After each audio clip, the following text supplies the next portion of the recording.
Welcome to Dispatches from the RNL Revolution Nothing Less show.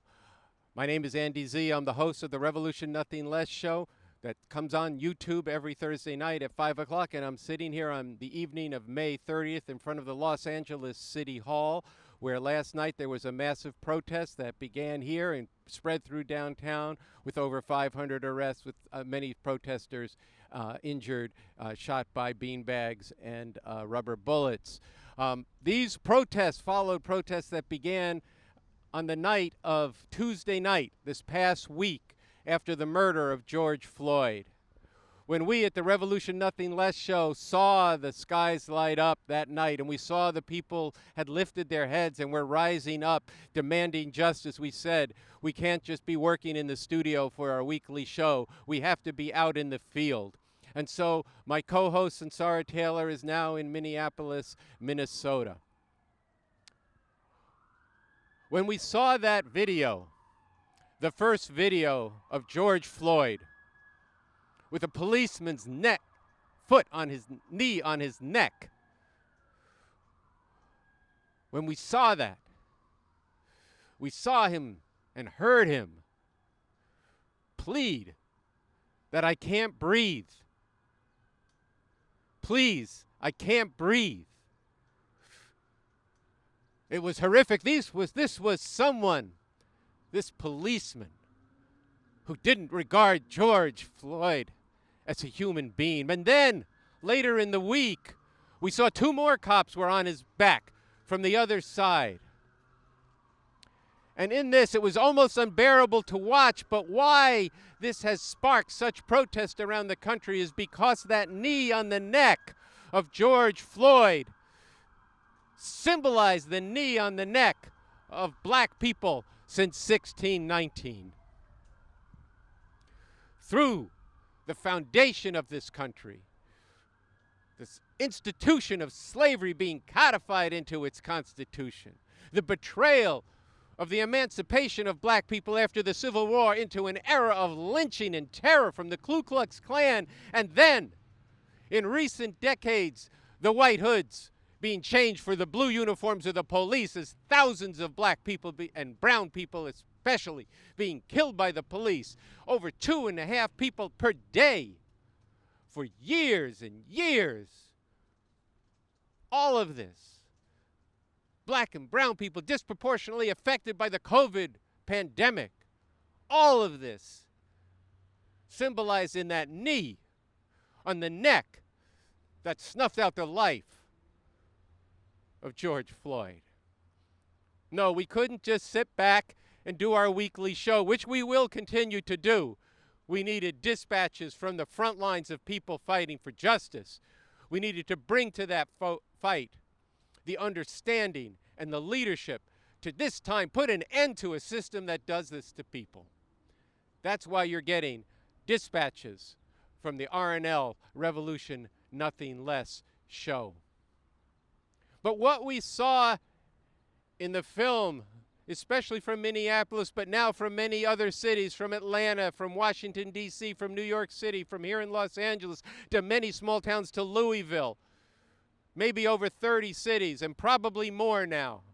Many cities in California. What we saw is people raising their head and having put up with this oppression for so long and feeling that there's nothing we can do because they're so strong. They have all this stuff that they throw at us. They harass us every day just for driving while black or brown, and going after youth of all nationalities who dare to raise their heads and fight back. But what we saw on Tuesday was people beginning to say and see that they're not all powerful, that when the people take matters into their own hands, they have a great deal of power. And right now, the people who run this country, who run the state of Minnesota, who run everything, they're the ones who are feeling scared. They're the ones who are feeling vulnerable. And yes, they will lash out, and I'll talk more about that later on, about this fascist white supremacist in the White House, this lunatic fascist and his whole regime, and what he's threatening to do against people who are fighting for justice so long denied. But when people raise their heads like this, I've seen this before.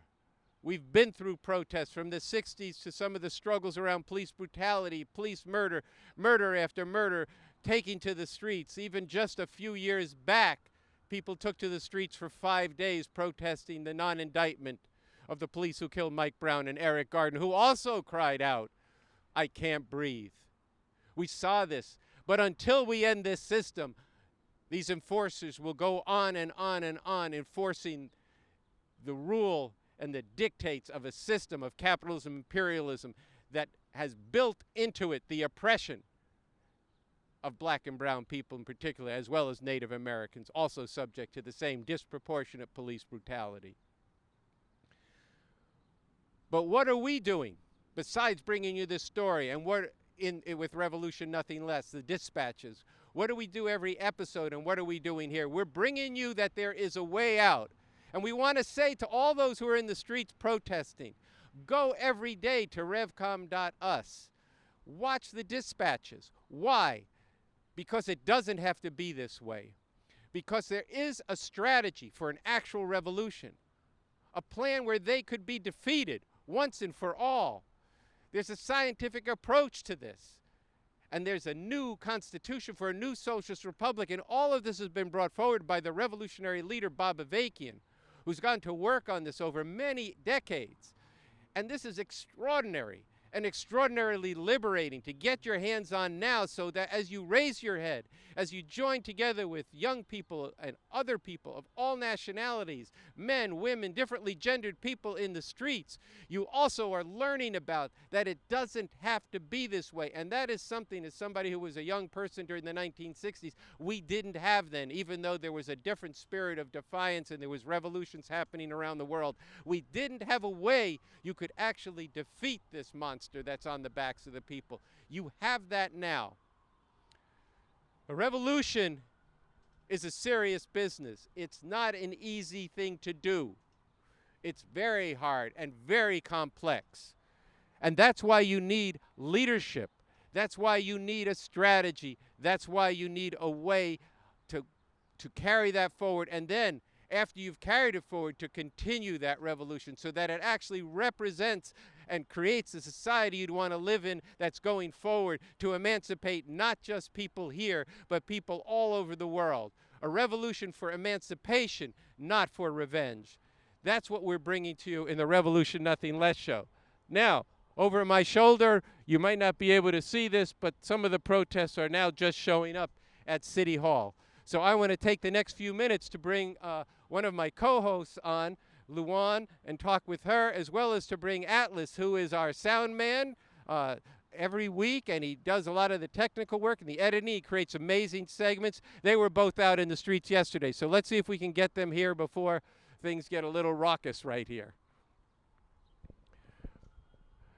Okay, so this, as I said, struck very deep, and I'd like to just first give the microphone to Luan, who was out in the streets, but as you've heard from her every week on our show, and just ask you, about what we've seen out in the streets, in particular that so many young people have been out in the streets. What have you been feeling about that, and what have you learned? I mean, well, it's really outrageous. You see what happened, but you got a real sense of hope that people actually have in the streets, and people feeling like, look, we aren't going to take this anymore. And a lot of people who were out there yesterday were new, had never been out in the streets before. I decided, look, this is the time. It's the time to come out. We've had it, and I think that, there's a lot that actually needs to be strengthened in people's understanding. Like, people were new to this, like we said. They saw the brutality of the police. They've been hearing these things on the news and don't fully understand, look, this is a part of a system. This is a part of what this country does, is a part of what the system of capitalism, imperialism does, and nothing short of a revolution could actually stop this and get us to something better. So this was very new to people. It was very new hearing that we could actually stop these things, and people really got a sense of heart. And even as we faced a lot of repression last night, people left feeling victorious, and I think that's really important. Yeah, I just want to tell I just want to tell our viewers, you're hearing police helicopters, you're hearing sirens, the march is going on behind us, and my guess is this isn't the only march happening in LA right now. This is happening over on the west side. You've probably seen footage on TV of that. Look, this is a moment in time, and one of the things about the young people, you were bringing out, Luan, that for them, they didn't know about all of this. This was a very new thing, you were saying. But the other thing that was new for us, especially those of us who've been in protests over the last decades, is these youth were fearless. These are youth who feel really deep down that they have no future. There's no school. Colleges are canceled in many places for next year. They're being struck with this COVID virus, and they're being ruled by a fascist regime that has no regard for their lives. And then this comes really, this murder, this brutal murder of George Floyd is striking a nerve. But did you also get a sense of that fearlessness out there? We've been hearing about this. Yeah, you did see a lot of that. Like people, people were going boldly like in front of the police line. There were people who were chanting, holding up their signs, really like not wanting to take it, facing off, and there are people who are running in the streets like together, very boldly, very strongly calling out like this, Black Lives Matter, calling out no justice, no peace, saying like this has to stop, calling the name of George Floyd. And this was something that some people who joined literally came off the sidewalk or stepped out of their house, leaving everything on, and came to join this because they saw that they had to be here and that this had to stop, and they were moved by this movement of people who are coming out. And it's really heartening, hearing this and seeing this going on, and it has to grow. And I think that it's important that even though there was repression, people came back in the face of it. People came back and were not deterred. They were not going to be stopped that night, People were kettled, but they did not lose their spirits, and I think that's really important. A lot of people, at the end of the day, after we got arrested, after we got out, were like, look, I'm coming back out tomorrow. And here they are, So it's really good, and this actually has to grow, and people have to get connected with, look, we have to get serious and scientific about how we're going to end this, And it's really good that we were out there with people and not just shoulder to shoulder, but bringing them something they've never seen before. An actual strategy for revolution. Bob Avakian, a leader who's actually gone to work on how we could solve this problem once and for all, not just for people here, but for people all over the world, which you hear on the show and which we want to get into a lot more with people on the ground. And this is going to be a really exciting and important time. Yeah, well, I think that's very important, and just this power of the people and not giving in. We showed some clips, some film clips a couple of weeks back, which you can find on if you go to the bottom outside of this current dispatch from the RNL show, you'll see a couple episodes back we had film footage from Kent State and Jackson State. And one of the things there that was these young people in that era said, we're not leaving, we're staying here. We're going to continue this fight. That kind of spirit is out here today, and it needs to be fostered. And as people are fighting back, they need to change their thinking to thinking that all you can do is maybe make things a little bit better and understand how we could actually go forward and bring about a whole other society as you brought forward. And look, you probably can't see this, but you have police lined up protecting the door of what's supposed to be the People's City Hall. That just shows you something about the nature of this society, that they have to defend what they try to assert is in the public interest. Now, if you want to know about security forces under the new Socialist Republic that would come after a revolution, go down and look at a clip that we have up there from Bob Avakian where he talks about this. And you're hearing sirens, helicopters. It's going to get more chaotic potentially here. So I want to just move right now to Atlas, our sound guy and our just a stalwart fighter. He's somebody I know who is very active in in leading a chapter here of the Refuse Fascism organization, and he's been a member of the Revolution Club as well. But I wonder if Mr. Cameraman there can actually take a picture of Atlas's, well, that's, I'm going to let Atlas tell you about that and tell you about what else they did to him, and maybe you could share just a little bit of your experience, Atlas, from last night, but mainly in terms of what you've been thinking about. This is the first time both of you have seen anything like this. Well, it was truly unprecedented and amazing, Andy, to be out there and see this with my own eyes for what is the first time for me, seeing that in the face of the police, people were not going to be cowed, people were not going to be backed down. That for so many people for whom said this was their first protest, the violence that these police are using against the people, the threats, the posturing, the even pointing of guns, none of that was going to deter these people. And that was truly inspiring to see. The Revcoms, we were out there with the people, facing the police, agitating, talking about the revolution we need. And that's when the police began pointing at our feet and shooting tear gas canisters, shooting less than lethal rounds, trying to get the people to back up. They thought that was going to work, but the people were not deterred. The people did not back up. People were not going to back up in that moment. And this led to the police even becoming more and more aggressive, beginning to shoot the canisters directly at people. And when that would happen, what was truly amazing to see was that people were shocked, but that they would actually get themselves together and that they would go back up to the line of the police and they would stand there and they would make it clear that they were not going to be backed off no matter what these police did.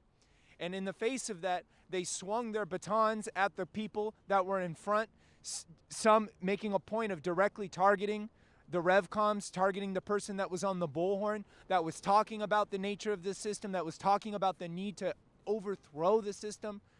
And again, what I found really inspiring and what was an example to me and something that many others, saw was that, these people aren't all powerful. And even at a later point, while people were arrested, they started actually laughing. And part of why they were laughing is because they couldn't contain the people that they had just arrested, who were in some defiant ways not listening to the police, not doing what they were doing, and the police were losing control of the situation. This is something that people felt that gave them a sense of maybe these things can come apart. Maybe there is a way for the people to go up against all of what this system throws at them. And so people were very inspired by that, and I was very inspired by that. Okay, well, look, this is... you got to take care of that wound, and you didn't tell them, but I'll just tell them. They also went and deliberately hit you and others right in the knees over and over again. And this is, this is the nature of it. You do that because you're afraid. And I just want to say one more thing here in this segment that we're putting together, dispatches from the RNL show. Speaking of fear, there's that fascist, lunatic narcissist who commands a very vicious, total fascist regime with Mike Pence and that fascist Republican Party, Donald Trump, who of course couldn't contain himself today. And he issued some extremely serious threats as he was cowering in that White House surrounded by protesters. First off, he went and said, well, if they breached the Secret Service wall, they would have been met by very vicious dogs. Now, you don't have to be a PhD in history to know the image of vicious dogs going against black people in this country.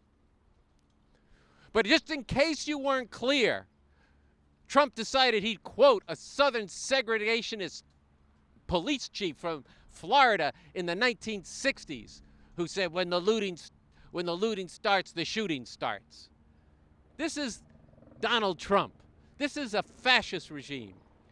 And then today, he issued tweets, as he does, that called for the police to get tough and to toughen up at the same time as he denigrated the Democratic mayors of these cities, who, by the way, do command these same police forces, but they are scrambling to deal with this.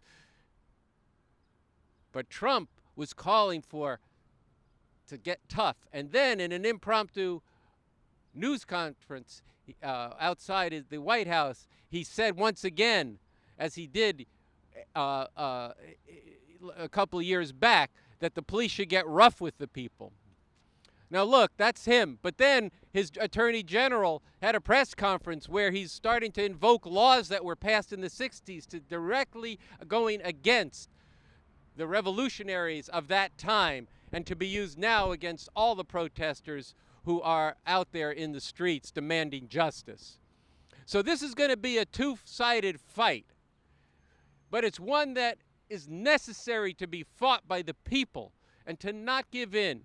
But while you're fighting against this outrage of the murder of George Floyd and the fact that only one cop has been indicted at this point, and only on third-degree murder, when the wantonness of this and the premeditation, at least for those last minute and a half or 2.5 minutes when they knew he had no pulse, he should be in charge with higher level of charges. And the other 2 cops have not been charged, or let alone the fourth cop who's busy walking around ignoring the people who are trying to bring to his attention what's happened. So people are out there for justice, but in the course of this struggle, this is a time when we not only raise our heads, but we raise our sights, and we should deepen our understanding. This is a time when there is the potential for a new generation to come forward and be a part of the movement for an actual revolution. So I'm going to close this segment by saying, go to Revcom. Spread this segment, these RNL dispatches. I'm going to have Luan maybe tell you how to do all of this before we close. But watch this show. Get other people to watch it. Get into Bob Avakian's work. There's films on this channel and there's films at Revcom. Get into it. Write us. Let us know what you think. Make some videos of what you're doing in the streets and what you think. You can do it in your bedroom at night, saying, I was out in the streets and here's the questions I have. Send that in to us. We'll put some of that in the dispatches. We'll try to answer your questions. If you're a writer, write us. If you just want to record it on your phone as an audio, send it to us. We have to build a massive movement opposed to this system in all its manifestations. And I want to just close my own part of this saying, this is a revolution for the emancipation of all humanity. It's not about revenge. That's not why we need to be in the streets. We're out there for justice, and we're out there as the Revcoms to begin to organize, to fight the power today and transform the thinking of people, and doing both of those things to lead towards the time when we can actually bring this monster down, to have an actual revolution as soon as that becomes possible. That's what this show's about. That's what you need to be about. Let this be not only a point of agitation, but an invitation to you to get with the revolution. I'm just going to turn this over to Luan, who's going to close us out, giving you once again some of the specifics of how to deal with this. Once again, we're out here in the streets and people are whizzing by. Yeah, so people should make sure that you go to our social media at the Revcoms on Twitter, on Instagram, on Facebook. Go to our YouTube channel, which is at the Revcoms, and subscribe to the channel. Make sure that you hit the notification bell and click all that you want to see, all access to videos, because sometimes YouTube personalizes it and we don't want that filter to be there. We want to get you to see those videos as they're coming live. And, we got to be in the streets and changing this together. I do want to say, like you said, the thing about writing and stuff, if you're an artist, send us your art. Send us your art in this moment. This is something that I think is also important. And with that, we'll see you next. Okay, I have one more thing for you. 2 more things, really. One, and very important. We got Atlas out here with his wounds, and look, he's hurting. And he came out. Even Luan, she looks great, but she's been a little beat up too by all of this. We need film editors. We need camera people. We need people who are creative, who would animate some of the things that we've done. We have these amazing series on revcom.us called American Crimes. There's almost 100 of them by now.